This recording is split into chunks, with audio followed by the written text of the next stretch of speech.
advantage of the day. When you get an opportunity in this game, you make a play. The playmakers on three. 1, 2, 3. Touchdown, Kansas City! The Chiefs are right in the thick of it, baby!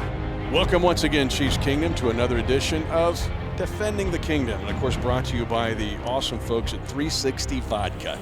And 360 Vodka, Kansas City's hometown vodka, the official vodka of the Kansas City Chiefs.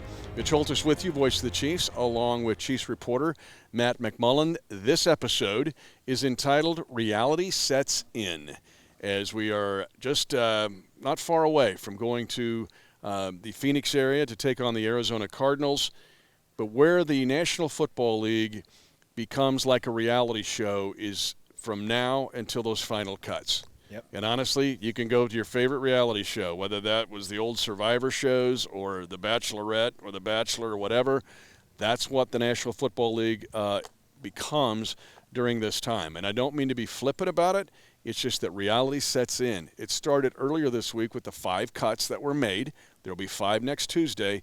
But here we are. And on this episode of Defending the Kingdom, we are going to examine maybe the hot spots in the reality show. It's really survive and advance, right? That's what it is. Yep. And we keep talking about how these preseason games matter, and they matter for a lot of reasons. But for these guys on the roster bubble, trying to make this team and trying to live out their NFL dream, every game matters because against San Francisco, these guys didn't know if they'd have another chance. This was their one shot to make a team, and the guys that survived, it's now on to Arizona.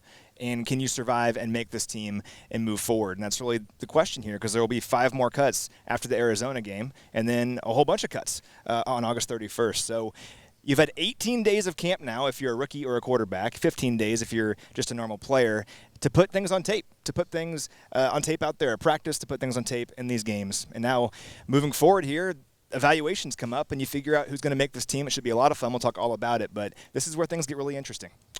We appreciate all of you joining us on Defending the Kingdom. We're somewhere north of 30,000, or between 30 and 35,000 of you that have joined us in our first 2 episodes, and we welcome you to this episode. Before we get into the hot spots, I did say, hey, let us know what you're doing. We had the captain of the Irish Brigade, the colonel of the Irish Brigade.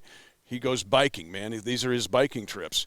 But you've had some other folks weigh in. What do they do? What do you do during Defending the Kingdom while you're listening, watching, or watching? Yeah, this was fun. Listening. This was fun. So Seth, he's a father. He was making beanbags for his daughter's birthday party. That's fun. Love it. We had a listener that listened while on a run for the first time. Bruce, while driving his 18-wheeler. That's pretty cool. Buzz was on his lunch break, gave us a listen. Then also Josh, driving his Peterbilt, gave us a listen. Yeah. So keep telling us what you guys are doing when you're listening. It's interesting. Because, for you and I, we just do this. We're just talking. We don't know what people are doing when they're listening to this. It's kind of cool. The people all over the country are doing different activities, and we can be along for the ride with them. One of these times we're going to take the DTK on the road, maybe in the cab of a Peterbilt truck. All right. The horn is sounding, though, because the reality is set in for roster cuts. And let's go through 4 separate areas as the Chiefs get ready for preseason game number 2 against the Cardinals. And the first area to me has been the real story of this training camp, and then the story that has created. One is the offensive line, and what we've seen there with 3 rookie starters essentially at center, right guard, right tackle, kind of unprecedented, particularly coming off 2 straight Super Bowls, and then Joe Thuney and Orlando Brown Jr. Let's start with them. Good performance against the San Francisco 49ers. I know Armstead didn't play. D4, just save all your tweets. Bosa didn't play, but the guys that did play were veterans. Sure. Okay? But that group, let's start with them. But it opens up, for the purposes of this podcast, opens up the so-called can of worms.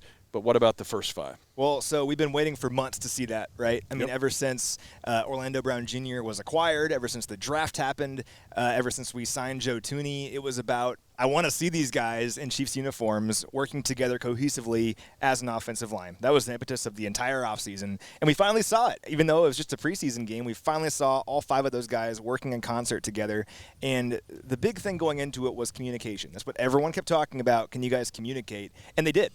It looked like the communication was pretty good throughout their 2 series that those guys had together. They worked well together. They were cohesive. And the thing that impressed me is Trey Smith said that what they wanted to do was establish their will early on. They wanted to have a tone, set the tone, have energy. And we saw that. I mean, they were throwing guys off the line of scrimmage, and that will grow over time. But particularly for the first time these guys are together, you want to see it work and want to see some good things and get you excited. And if you were on social media, I think Chiefs Kingdom was pretty excited for what they saw. Yeah, the NFL doesn't wait. It'll be even more of a test, I think, this week against the Arizona Cardinals, who have some of the best young front seven defenders in the National Football League. Think of a guy like Isaiah Simmons from the Chiefs Kingdom, Olathe North High School. He is a athletic freak, right? So Middle-aged linebacker. He's going to be a challenge along with others in this second preseason game. But for the purposes of this defending the kingdom, which is reality has set in for what I'm calling the replaced replacements,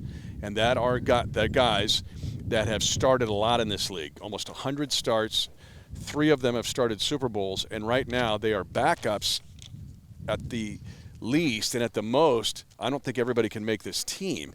So we're talking about guys like Nick Allegretti, Andrew Wiley, Andrew Blythe, the former Ram, Yasir Durant, younger, doesn't have as many starts as those other 3 guys. And then there's the 3 injured guys when you look at Kyle Long, Larray Duvernay-Tardif, and Mike Remmers, who have started a gob of games. Now, that's a group of 12 guys.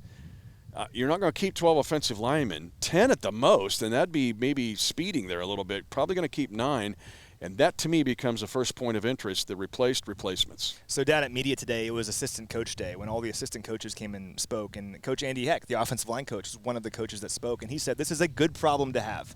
And when you have guys that you know their name, they're a name in this league, they've started games, they've been competitive in this league, when they may be cut, that's a good problem to have because it means you have a lot of talent and a lot of depth. And that was really the idea behind the entire offensive line rebuild, right? It wasn't just the starting 5, which we're really excited about, but it was also the depth that we're building behind those guys. And we're seeing throughout practice and in the first preseason game a lot of competition among the second and third and fourth teams and guys kind of going up and down.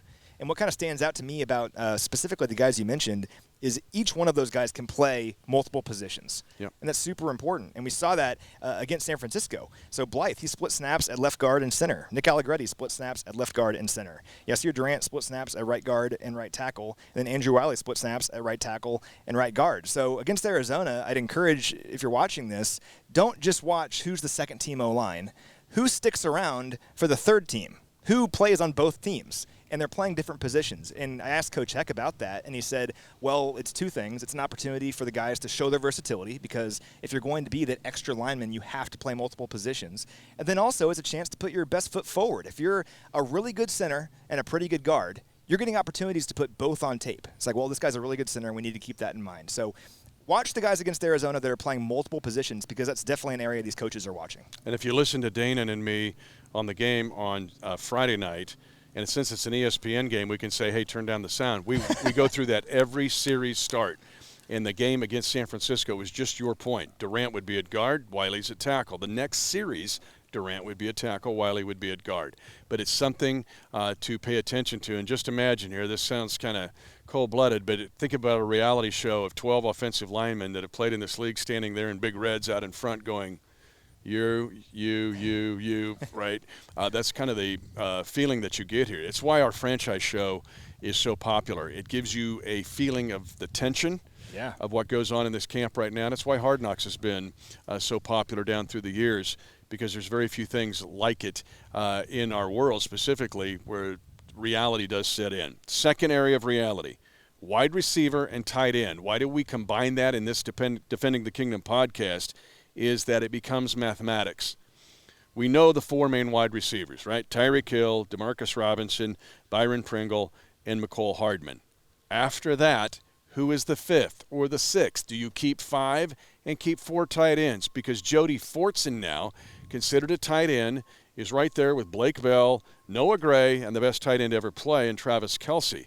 It's tempting to keep all 4 of them, but I'm not sure you can keep 4 tight ends and 6 wide receivers. This gets back to the point about having good problems. And this is a good problem when you have a lot of playmakers. You want to keep everyone, but you can't. That's just the reality of it. When you have a lot of good players, you can't keep everybody. So just for some reference, let's see what the Chiefs did the last couple of years. So last year they kept 6 wide receivers and 4 tight ends. So you can do it. But what that means is you have 1 less offensive lineman. Defensively, maybe you have 1 less linebacker. You're going to lose guys in other areas, so you need to figure out where your priorities are. And if you do that, honestly, not to interrupt, but go ahead. That leaves Spags one less guy. Exactly. Yeah, he ends up with 24 guys instead of 25. So. Well, you mentioned the franchise. Wouldn't it be fun to be a fly on the wall watching Spags, Coach Tobe, and Coach Reed, Coach Bieniemy talk about all this stuff and figure out how guys fit in? I think it would be a blast. But in 2019, just to punctuate this, we kept 5 wide receivers and 3 tight ends, and that meant an extra running back and an offensive lineman. So just keep that in mind, deciding what you want here, what you want in different areas, how much depth you want.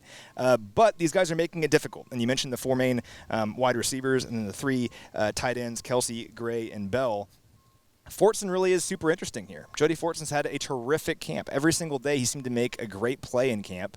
And it carried over to the San Francisco game. Made some great plays in that game. After only Darice Fountain, he had the 2nd most catches and receiving yards of any player on the Chiefs. So a lot of times we see a player thrive in practice, and it just doesn't translate.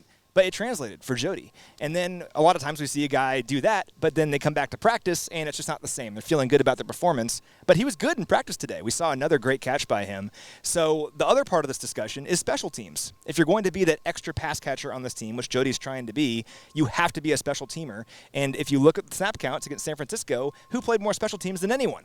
It's Jody Fortson. He played 13 special team snaps, and if you look at PFF grades, he had the top grade of all special teamers. So looking good for Jody Fortson right now. We'll see if that continues. He has to keep stacking, but he's putting his best foot forward here to try to make this team. And to make just one more push on that comment is that if you're going to give Spags one less guy, you're going to keep 10 offensive linemen, 6 wide receivers, and 4 tight ends, and he's got 24 guys to deal with. And let's say he only has 5 linebackers. Dave Tobe needs a 6th linebacker, but on the offensive side of the ball. And that's where Fortson could potentially enter this discussion. And so that's where all of the mathematics comes into play here. But one thing to really watch and listen for on Friday night, number 88, Jody Fortson, can he do it again? Can you keep 4 tight ends? And then the wide receiver chase. That includes the crowded room we mentioned on last week's Defending the Kingdom with Marcus Kemp, who's really good in special teams. Darice Fountain. Okay, I didn't, I knew he was kind of a Colt guy, and he played some. Knew he was a Northern Iowa fans. A lot of them in the Chiefs Kingdom liked him. Darice Fountain now enters this discussion along with Gary Dieter or a Cornell Powell. Once again, guys always seem to elevate in camp and in preseason games, and Fortson has done that for sure, and we know who Jody is because he's been around. But it's even harder for a new guy, a guy that was a tryout player in minicamp and made this team as a tryout player, earned a contract. How does he elevate and make a name for himself? And he's doing his best. And we just heard from Coach Blameyer, who's coaching the wide receivers now, and he talked about how from day one, Darice Fountain had this mindset that he was going to make this team. Every single rep, he took advantage of it. And we heard that from him after the game against San Francisco when he said, I'm taking advantage of every single rep, and the coaching staff is putting me in a position to succeed. And I love that mindset. That's all you can do if you're a guy trying to make this team. I mean, he's a former 5th-round pick of the Colts back in 2018. This guy has talent. He has great measurables. He's put it on tape before. Just couldn't really make it happen with the Colts, mostly because of injuries. But now he has his opportunity. He's attacking it the right way, and he's looking good. He's looked good in practice, and once again, he translated that to the game. He led this team in receiving yards and receptions, so he had his chance in the preseason game and made the most of it. So once again, it's about stacking, continuing to do that into the Arizona game. But Darice Fountain is certainly a name to know if you're trying to figure out the roster math here of who could be that extra receiver. Maybe it's Darice Fountain. He wears number 82 to watch and listen for it on Friday night, and he looks different. He's like Kemp. Think of those 4 main wide receivers, all about the same body type, okay? Yeah. Let's be honest. Maybe D-Rob's a little bigger than the others. But those 2 guys, Kemp and Fountain, and then you throw in Jody Fortson, gives you 3 guys that are now look like power forwards in the NBA and not a 2-guard. All right, third area, reality setting in here. And by the way, Defending the Kingdom brought to you by 360 Vodka, the hometown vodka, 360 Vodka, and the official vodka of the Kansas City Chiefs. Third point, to me, might be the last decision made on this team. Third running back. We know about Clyde Edwards-Helaire. We know about Darrell Williams. But now we don't know with the reality show with 2 guys standing in front of the decision maker and Brett Veach and Coach Reed is Jerick McKinnon seems to be in a battle with Darwin Thompson. That's how it seems when you're looking at this roster and how it all plays out. And 2 very different kinds of players. So you have Darwin Thompson, who's been around here for a couple years now, 6th-round pick out of Utah State. Pound for pound, one of the strongest guys I've ever seen. I mean, his handshake is the firmest handshake I've ever shook. The guy is very strong, and he never goes down at first contact. And what I respect about Darwin is he missed the first week or so of practice, but he's been out here. He's like the first guy out here every day and the last guy that goes up the hill, always in the jugs machine. So I respect that because you're trying to make this team. You know nothing is given to you, and you are trying to show that you are committed to making this team and getting better. So certainly respect that from Darwin. We saw what he did in Week 17 last year. He's very good at giving a chance. So we know what Darwin can do. Jared McKinnon is interesting, though, because he's a veteran in this league. He's been around a long time. And if you rewind the clock back to, 2017 with Minnesota, I mean, he's a guy that had almost 1,000 yards from scrimmage. He was a stud, all-purpose kind of guy, kind of perfect running back for Andy Reid. Injuries kept him off the field during most of his tenure in San Francisco. Last year, he has about 600 yards from scrimmage, so he's pretty good. He's an older running back. He's about 29 years old, but still has some stuff left in the tank. Has looked really good, looked very good in the 49ers game. So this is a tough decision, and it will likely boil down to special teams, but both those guys are very interesting names to know. Yep, he wears number 1, McKinnon. Darwin Thompson, number 34. But this third running back position is not in mothballs with your old high school letter jacket. The third running back, as you alluded to, is very much a part of the Andy Reid offense. Think of the run to immortality. That's Damian Williams, the so-called third running back, or a Sharkhandrick West and what he was able to do. This race is a big one, and it's one to really keep an eye and an ear on as we go through camp. The other thing with McKinnon, he's shown and for this spot, you got to pass protect. You must pass protect. If you're a poor protector, see ya. You've got to be a weapon in the passing game, and I mean a weapon, can make big plays.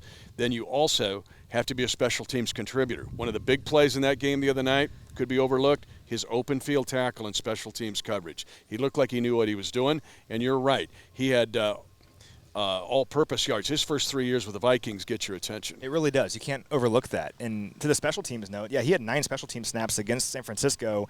He was on kick and punt return and in coverage, so he was all over the place. So Jared McKinnon can do some things for you. You know that. It's hard not to be intrigued by a guy that had so much success only a few years ago, is still relatively young. And you're right about the whole third running back thing because, sure, at the beginning of the season and throughout the year, hopefully, Clyde Edwards-Helaire is the guy. Darrell Williams is right there with him. But injuries are going to happen, and it's a long season. 17 games this year, and you're going to need a guy like either Darwin Thompson or Jarrett McKinnon to spell those guys, and they'll come up in big moments. We know they will. The run to immortality is a great example of that. So these camp battles, when you're looking at like the third running back, are good problems to have because we have so much talent on this team. But over the course of a long season, these things will definitely come into play. And, I mean, who knows? Maybe these guys have to start a game at some point. So these are very important to keep an eye on. And you'd say, Whaley, third running back? Come on. As soon as the third or fourth snap of the regular season against the Cleveland Browns, you could see that third running back, either McKinnon or Darwin Thompson, on the field. That's what Andy Reid, that's how he rolls. One final area here on this Defending the Kingdom episode, we're calling it Reality Sets In. It's the football version of the reality show. And we're getting close already with 5 cuts made earlier this week. 5 cuts loom on Tuesday, but what's the 53 look like? And to me, cornerback now becomes our fourth point in discussion. We know about Charvarius Ward. All right, we know about when you look at L'Jarius Sneed, probably going to be the top slot corner in this league, but also in the base will play opposite Ward. It's the next corner. When you go to nickel, who plays that corner opposite C-Dub or Little Mooney? And then the race that's there. Right now, Mike Hughes is getting most of the reps out there, but we've seen him share time with 2 other guys, DeAndre Baker and also Rashad Fenton. And we know that all 3 of those guys have a chance to bring a lot to this defense. A lot of talent competing for that spot. And Rashad Fenton, we'll start with him. He's been around this team for a while and made plays. And made plays. That's the point. Like, even hasn't had a ton of snaps, about 700 snaps over the last couple of years combined. But when he's been out there, he makes plays. He's good. He was good in the Super Bowl. The Chiefs won against San Francisco. So these guys are important, and they deserve bigger roles when they come out there and make plays like Rashad Fenton has. So keep an eye on Rashad Fenton. It's also interesting, though, when you're looking at Mike Hughes and DeAndre Baker, though, because these are 2 guys that were first-round picks not that long ago. Ironically enough, both of those guys were the number 30 overall pick in back-to-back drafts, Hughes in 2018, Baker in 2019. And what's Brett Veach so good at general manager for the Chiefs? It's finding guys that were highly touted not too long ago, bringing them in here and seeing what they have. It doesn't always work out, but sometimes it does. And you find guys that were first-round picks for a reason, and they just needed a change of scenery and a change of culture to really unlock their potential. And that's what the Chiefs are hoping for with Baker and Hughes. You mentioned Hughes. He's looked good in practice so far. I've been impressed with what I've seen from him. Today we saw him punch a ball out like Peanut Tillman. That's pretty impressive. But then DeAndre Baker. He was so good in Week 17 before getting hurt. He had that awful leg injury, and he's been rehabbing that all offseason. he's coming back from that now, and against San Francisco, he looked pretty good. I mean, he was targeted 6 times. That was the most of any player on defense for the Chiefs. Allowed 0 receptions, so pretty solid. He had 2 pass breakups. That's all you can do is put that kind of work on tape, is if guys are going to target you, don't let the pass be completed. So we'll see what happens here over the next few weeks out in practice and, of course, in the preseason games. But the good news is the Chiefs have talent vying for that position. They're not trying just to put somebody in there and hope it works out. They have guys competing for that role. It's not just one guy, and that will breed growth. Bo Pete Keys enters this discussion a little bit. Then the 3 guys left at the corner on the roster. When you look at Chris Lamons, who's been around a while on this team, you look at also Marlon Character.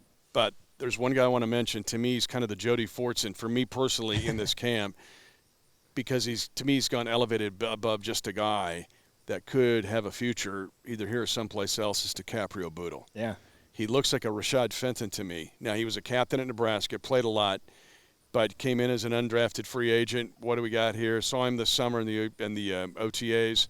He's really had a good camp, and he was good the other night against the 49ers. He was. He recovered a fumble. Yeah. Played a lot in He's the around slot. the ball. He can cover. Yeah. He plays the slot, that's tough to do, man. Yeah, that's all you can ask for, And yeah, he looked good. I mean, first of all, best name on the team, right? Has to be. DiCaprio Bootle, it's an incredible name. And you have to back it up with some good play, and he looked really good against San Francisco.